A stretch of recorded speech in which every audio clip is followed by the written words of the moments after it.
Hi, today I'm going to be talking about manga anime styles in comparison to the Western cartoon styles. Uh, I was asked this by one of my patrons over at Patreon, Jared Titano. Again, he had a really interesting question. He says that he's a fan of Japanese anime.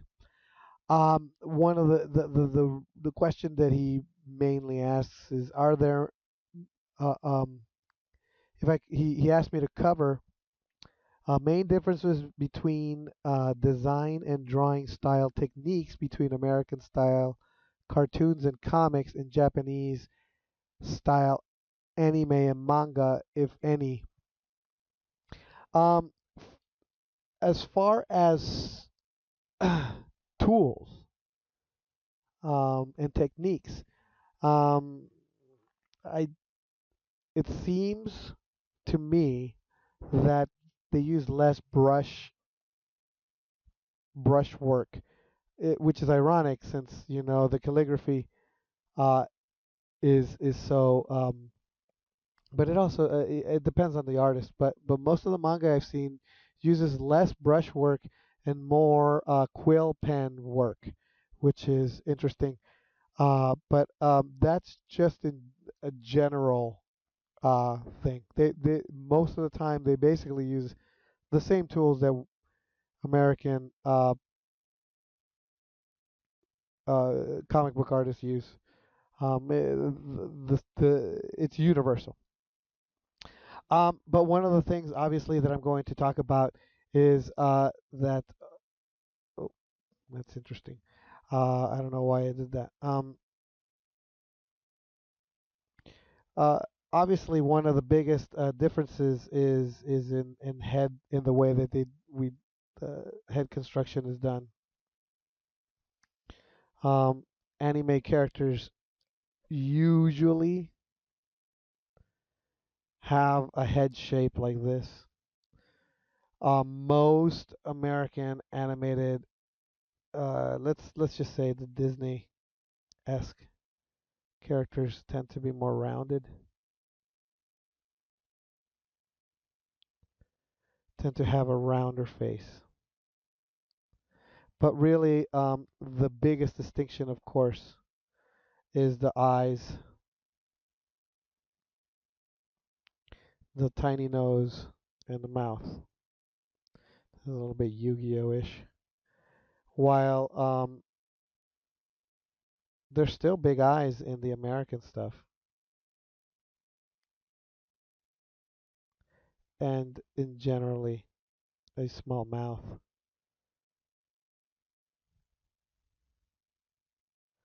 But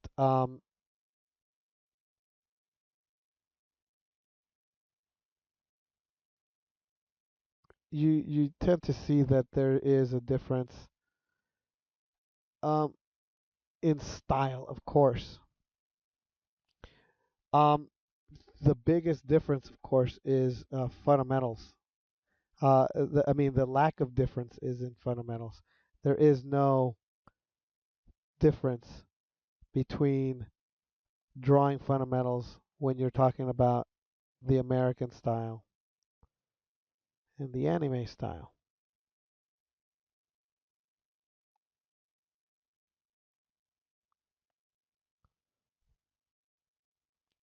Now, interestingly enough,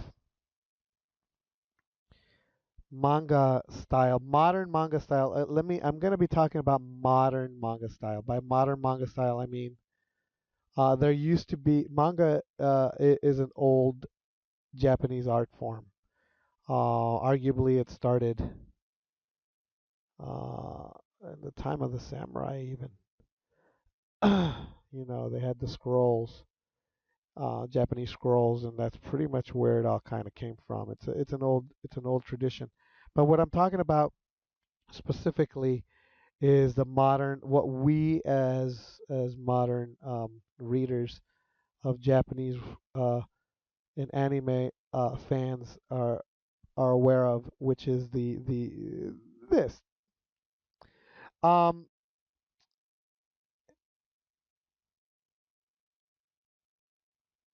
that actually, of course, began with Osamu Tezuka. Let me bring this up here.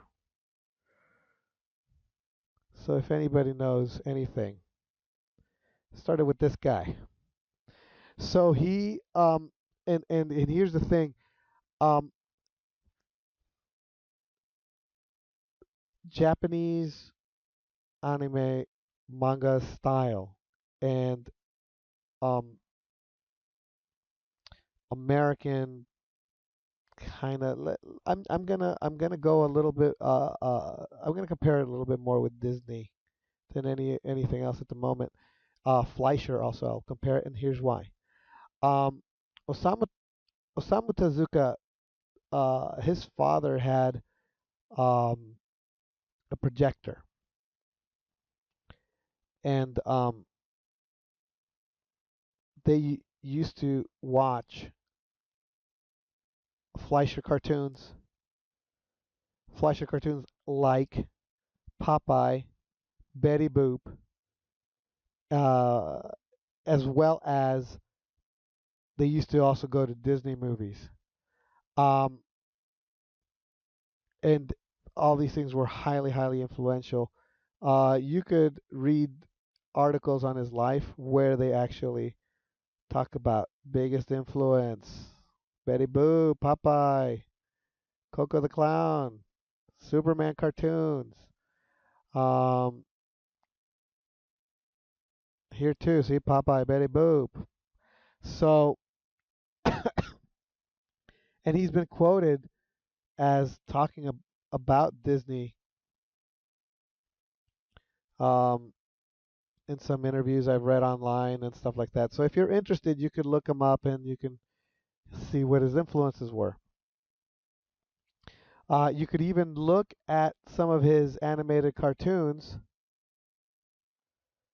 For example, this one, Legend of the Forest, which is this, believe it or not, is a Japanese cartoon. Uh, you wouldn't guess it was a Japanese cartoon because look at it. It looks like a Disney cartoon, right? So he was very, very, very highly influenced by this. I've seen this cartoon. I actually own it. Um, it's kind of Osamu Tezuka's Fantasia. Okay, so what does that have anything to do with anything, right? Why am I bringing him up at all? Well, because he's um, Osamu Tezuka is again, he credits these American animated cartoons as a main influence. Now, however, he didn't draw uh, very Western, or did he? Well, sometimes. Um, for example, here we've got this drawing here. Look at this dog. That's a Fleischer dog if I've ever seen one, right? Look at this. Look at these characters here. So some of them, there is some kind of Western influence to his style. Also, if you doubt the Betty Boop, check out this. Look at her, right? Look at her hair. Look at Betty Boop. Okay, it's you kind of can't avoid it, right? It's there. So it's not that he didn't draw. He didn't draw in like an American. He still had his own style.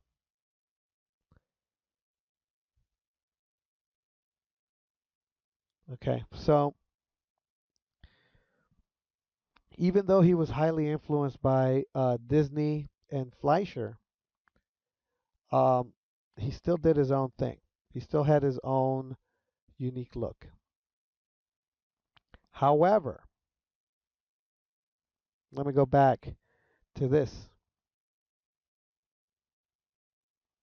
So what does that have to do with modern manga style? Well, he what ended up happening is he kind of revolutionized manga. There was there manga was stagnant at one point in history after World War II, and he kind of revitalized it. Um, One of the things that he started doing dynamic stuff, um, and it started really influencing people. He just became a huge hit in Japan.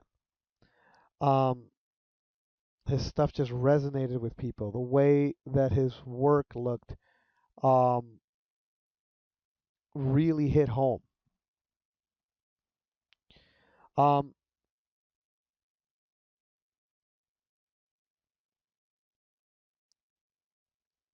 so let's take a look at one of his most famous characters, the very slightly Mickey-ish Astro Boy. Um, because Tezuka was such an influence,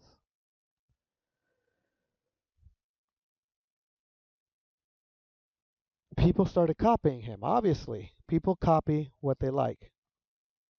People are constantly copying the stuff that influences them. But they wanted to actually. A lot of artists started emulating his style after his stuff came out because it was so compelling and was able to tell such interesting stories. But if you break down Tezuka's work, as round as this is, there is something here. Little mouth, little nose, big eyes.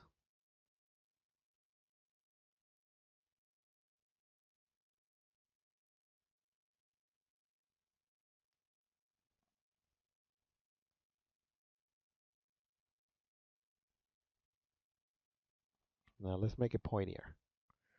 And let's make this a little bit less round. And let's, instead of making this a bump, let's make it a little sharp. And voila. Much more anime manga of today, right?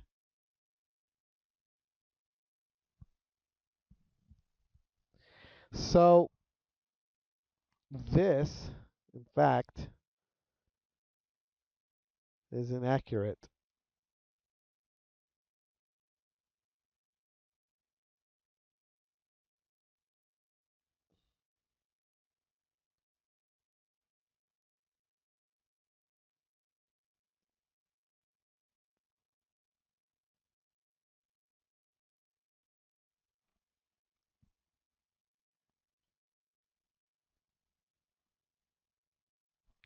This is more accurate.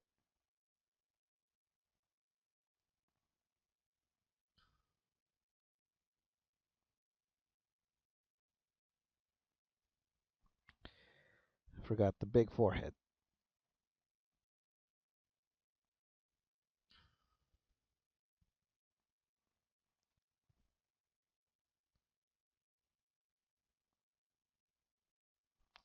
Now, that's what happened is that um, pretty much everybody that started doing manga after Tezuka was copying Tezuka.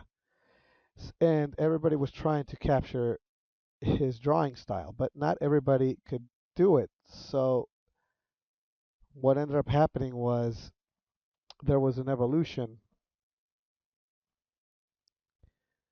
of the style. So the copying of the copying of the copying of the copying of Tezuka slowly became what is now manga style.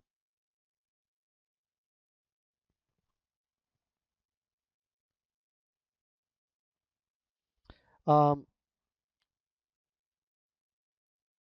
yeah, and it's basically an interesting phenomenon that happened unique. And it's unique to Japan because at least I think it's unique to Japan because you've got this culture, manga culture, and it's all copies of Tezuka. And what ended up happening was some people copied Tezuka, and then some people were influenced by the copies of Tezuka, and they started emulating the copies of the people who were copying Tezuka. And then those people were influenced by the copies of the copies.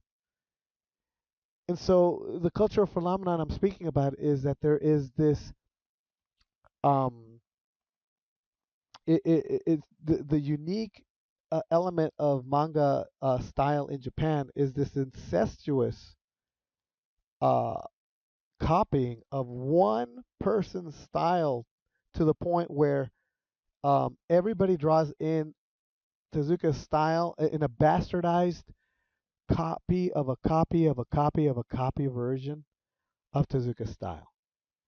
Um, that's my take on manga style. That's what I'm thinking. Is it I mean, th- this is my the theory that the conclusion that I've come up with myself.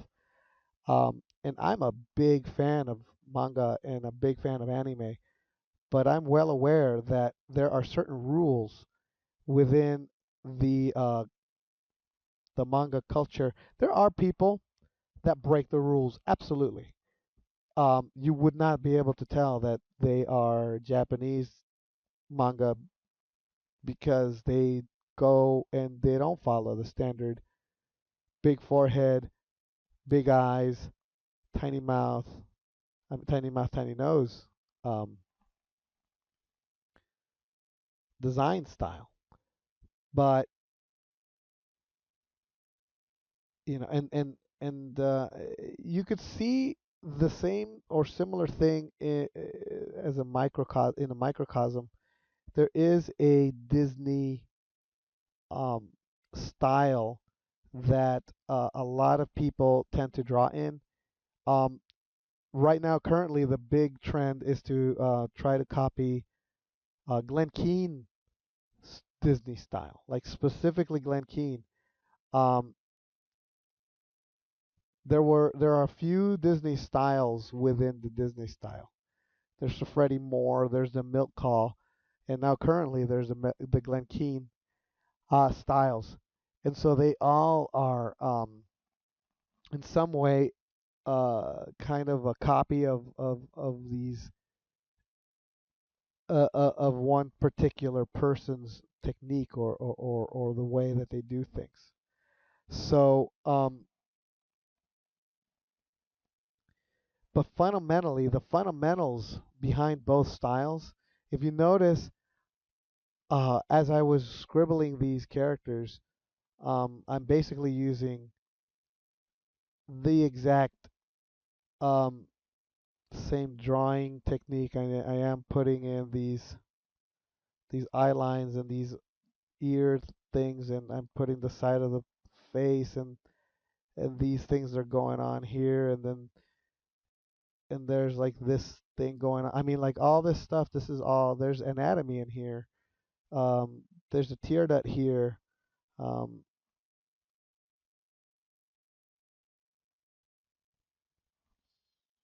so what's the difference between manga style and Western? Well, I mean that's it. Just the eyes and the mouth. The general placement of these things. They have a certain look. Fundamentally, there's underneath. They're really the fundamentals. There's no difference. But style wise, it's just a matter of where you place things, the aesthetics of these things. Um, Usually the hair is even crazier, etc. It is just style, basically. It's just where you place the parts and the eventually the way you actually create these eyeballs. And I will say that anime eyes are not necessarily just symbols. A lot of the how to draw manga books always just try to get you to just draw the little. It's not that. There's a little bit more to it. Maybe I'll make a video of it if you want. Uh, just explaining how to draw manga eyes and how they relate to reality and how the exaggeration actually works, because I think that's a fascinating subject that nobody ever seems to talk about. And everybody tends to skip over. So maybe I'll talk about that some other time. But today I just thought I'd answer the question. Hopefully, I've answered the question. If you've liked this video and you want to know a little bit more, if you want me to talk about the manga anime style or whatever, eyeballs and things that I just talked about, um, there are two things. I would ask you to do one thing, and that would be just to go ahead and ask me to do that. Um, if you want me, ask me any questions about anything that you're curious about, whether it be drawing, uh, or if you want to know, if you want to watch me draw a specific character, if you want me to draw your character, go ahead and contact me, and I'll make a video. See if I'll make a video about it. Um, Also, you can support me on Patreon, and you could do so. You can see that there's a Patreon there on the right hand side of the screen. I'm just pointing at it here with my little arrow. Go ahead and subscribe there and support me if you and if you do, you're going to get the videos first. My patrons get to watch the videos pretty much as soon as I make them, and on top of that, uh, they get first dibs on the questions I answer. So you may have asked a question and I will get to it, but your question has less priority or is further up on the queue than my patrons' questions. So they, even if they ask me after you ask me the question, they will get they'll be their questions will be put on in front of the line. So that's an advantage of being a patron when answering these questions. So if you like that idea of being able to have a little bit more say or control, then go ahead and support me on Patreon. Okay, thanks a lot. Um, I'll see you next time. Bye.